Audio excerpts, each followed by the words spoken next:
Okay, so let's talk about the Mughals. For centuries, these guys were one of the wealthiest, most powerful empires on the entire planet. So the big question is, how did it all come crashing down?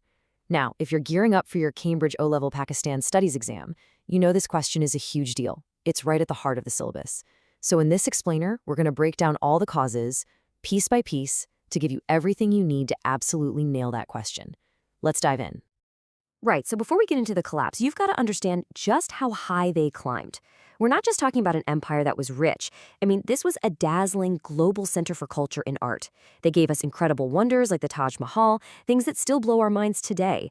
This was a massive, sprawling superpower that seemed totally invincible, with unbelievable wealth and land. And that brings us right to the main mystery. How on earth does an empire that big, that powerful, just fall apart?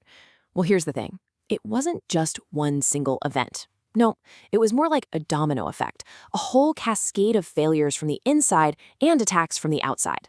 So we're going to put on our detective hats and investigate exactly what happened. So here's how we're going to tackle this. First, the empire at its peak. Then we'll zoom in on a key figure, Aurangzeb. After that, the internal mess, the external attacks, and finally how it all ended. Sticking to this structure, by the way, is a fantastic way to frame your exam answers. Just a little tip for you. All right, Section 1, the mighty Mughal Empire. But here's the twist. It was an uncontrollable behemoth. You know, its greatest strength, its sheer size, was also its biggest, most fatal weakness. It was just too big to handle. Just take a look at this map. The scale is incredible, right? Under Aurangzeb, the empire stretched, well, pretty much over the entire subcontinent. But now, try to put yourself back in that time. There's no internet, no phones, not even a telegraph. A rebellion could be raging for months before the emperor in Delhi even heard a whisper about it. Can you imagine trying to run a place that huge? It made controlling everything an absolute nightmare, even in the good times. So, when you have an empire that's this massive and this hard to control, one thing becomes absolutely critical: leadership. And that brings us to our next section, and a really key figure, Emperor Aurangzeb. Here's the paradox.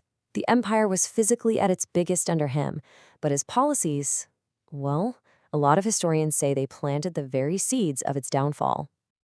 You can think of Aurangzeb's reign as having this massive two-front problem, and I'm not just talking about geography. On one front, you had his internal policies. He brought back the jizya tax for non-Muslims and destroyed Hindu temples. This created so much anger and division, turning huge parts of the population against him. Then, on the other front, you had his wars. He was locked in this seemingly endless 25-year war in the Deccan that just sucked the treasury dry and exhausted the army. So get this. He was basically setting the empire on fire from the inside while also letting it get battered from the outside. A total disaster. Okay, let's pause on this term for a second, jizya, because it's super important for your exams. What was it? Simply put, it was a tax just for non-Muslims. Bringing it back was a massive, massive mistake. It made a lot of people feel like they were being treated unfairly, and it fed this idea that the Mughals were just occupiers who discriminated against them. And you know what that does? It makes it way easier for your enemies like the Marathas to get people on their side. So after Aurangzeb, the empire was already in a pretty bad state. It was divided and it was broke. But the story gets worse. The emperors who came after him, they didn't just fail to fix the problems, they basically threw gasoline on the fire. This is where we see the internal collapse really pick up speed. And you can really see this cascade of failure. It's like a perfect storm. First, when Aurangzeb dies, his sons immediately start fighting these bloody civil wars over the throne. That weakens the state right from the get-go. Then the rulers who do come to power are, well, they're often lazy, corrupt, and just not up to the job. They're more interested in luxury than in actually governing. So what happens? The whole administration starts to crumble. Ministers do their own thing, the government just stops working. And all the while, they're spending money like there's no tomorrow, so the treasury is completely empty. You see how each step just makes everything that much worse? Yeah, and this quote really just hits the nail on the head. While the entire empire was falling apart around them, the emperors were busy living it up, spending a fortune without a second thought. That kind of financial carelessness was really the final nail in the coffin for any hope of stability. I mean, you can't run an empire when you can't even afford to pay your own army. Okay, so we've talked a lot about the internal problems. Now we're going to switch gears and look at the threats coming from the outside. By the way, if you're finding this breakdown helpful for your Pakistan studies revision and it's helping you connect all the dots, do me a quick favor and hit that subscribe button for Spotwork Learning. We've got a lot more of these syllabus-focused explainers coming your way. Okay, you done it? Great, let's keep going. So let's recap. The empire is rotting from the inside out. It's weak, it's divided, it's broke. And you know what happens when a great power gets weak? Its enemies can smell blood in the water. This is when the external attacks started coming, one after another. And one group, in particular, the British, was perfectly positioned to take advantage of the chaos.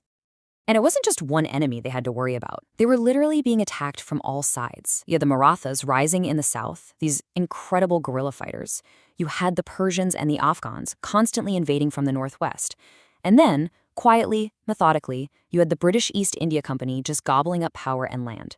The empire was being ripped to shreds. Now, if you're going to remember one date from this whole mess, make it this one, 1739. This is the year the Persian leader Nadir Shah just marches in, sacks the capital city of Delhi, and leaves with an unbelievable amount of treasure, including the famous peacock throne. This wasn't just a robbery, it was a message to the entire world.